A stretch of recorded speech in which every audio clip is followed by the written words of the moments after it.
Oh, there you are. Alright, so, been waiting to see what this sounds like, from behind the car.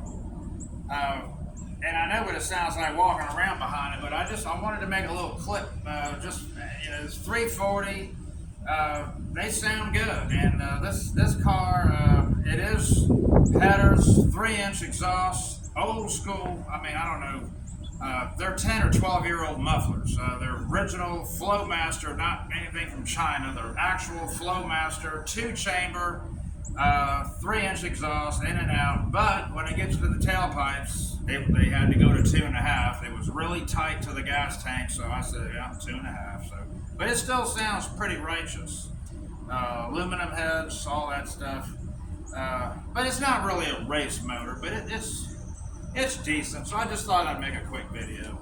As I go up the hill, go into second gear, I'm not going to do a big crazy burnout. I'm in a neighborhood. I don't need the cops showing up over here, but